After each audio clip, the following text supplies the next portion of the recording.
Oh, seriously? I'm sorry, but it appears that luck was on my side this time. No, you do deserve it. I'm just lamenting my bad luck. Perhaps that's why my life is rife with troubles. Indeed. It's rare to see anyone with such terrible luck be so willing to decide victory via lots. And what would you know about that?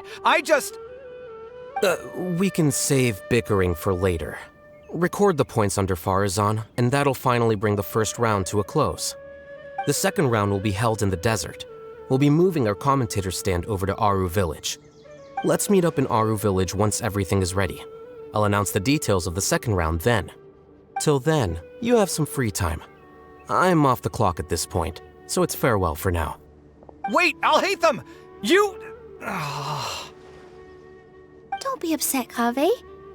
Sighing can carry away your good luck, you know. Oh, so that's how it works. In that case, I'll take in some deep breaths. Maybe that'll help me make up for all the luck I've lost. It's really no big deal. 2 points aren't enough to decide victory or defeat just yet. I'll win the next round, you'll see. Looks like the second round is over. I wonder who is faster, Kaveh or Madame Farazan? Huh? Where's Madame Farazan? She went to get water. She'll be back shortly. We basically arrived at the same time, so we'd like to draw lots again. You get caught up in some things so easily, like drawing lots. I'm not caught up in anything. Don't make it sound like I take pleasure in having bad luck. Really? Then should I say that you have a curious affinity for drawing lots? I'll go get the box and slips of paper for the lots. Please wait a moment.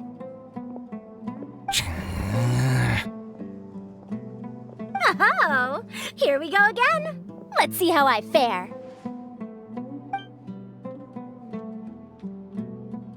I got it! Did you see that? I won! Congratulations. Looks like Kaveh's luck's taking a turn for the better. Oh, finally! After all this time! It looks like you've been rewarded for your tribulations in the desert. This round's points are yours.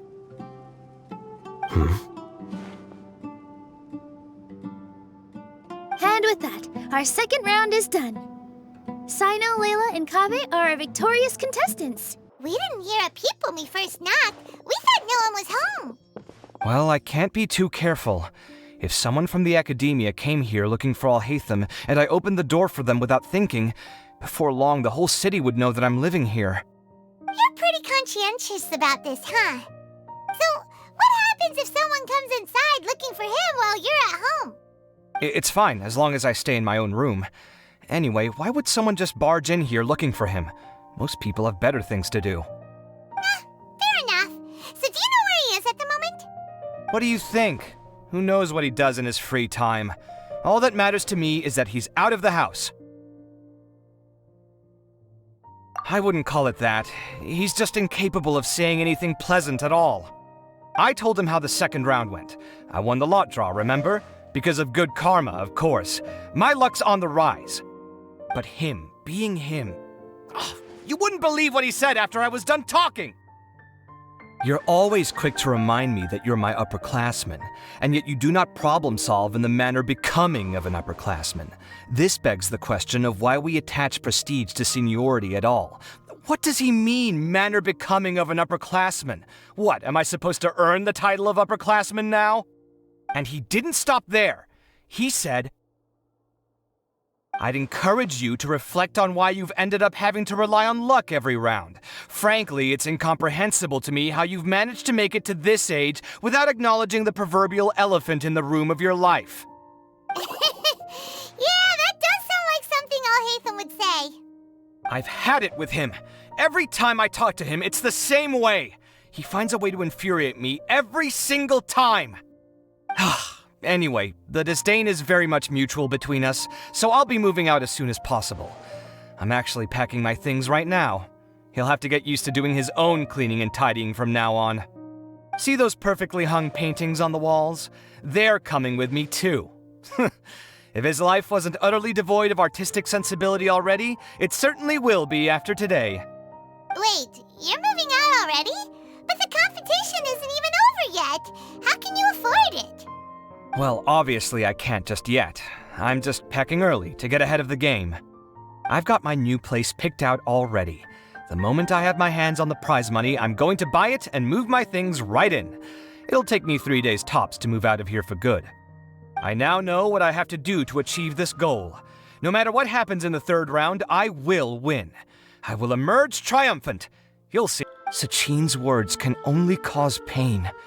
But not anymore. No one else has to hear them now. We're all scholars here. I know full well that shutting down his views like this is autocratic and arrogant. Fine by me. I'll bear that responsibility. It's the least I can do. And, well, it's the only thing I can do. Well said. What you've expressed is a sense of justice and idealism that many aspire to, but few dare follow through with. I say this despite the fact that, in my view, it's quite ridiculous. You have long been aware of what your flaws are, but your pride alone prevents you from admitting it. Nevertheless, your perspective is well suited to appearing in a victory speech. Contestant Kaveh, on behalf of the organizing committee, it is my honor to congratulate you on your victory. What? Please. I don't need your insincere praise. Anyway, this isn't the time or place for debates. Keep your commentary focused on the competition, not my views. Perhaps.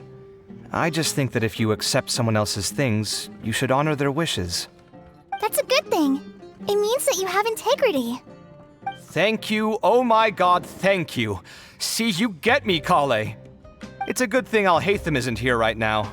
He'd be quick to explain why you're wrong. Seems like you always include him in the conversation, even when he isn't here. Yep, no dinner with Kaveh is complete without a few words about Alhaitham. I sense that Alhaitham has in fact been here with us all along. He's here? Where? Why didn't you tell me? He lives rent-free in each of our hearts.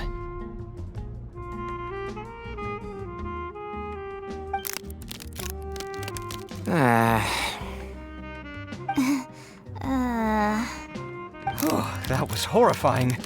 It literally sent chills down my spine. Good thing you didn't say that before we started eating. That would have killed the mood in a heartbeat. Wait, so you came here just to read this stuff? You missed out on a big get-together, you know. Get-together? Ah, yes, that makes sense. This is a good opportunity for that sort of thing. Guess what? Kaveh treated everyone this time. Then I'm sure he packed up the leftovers for me. See ya.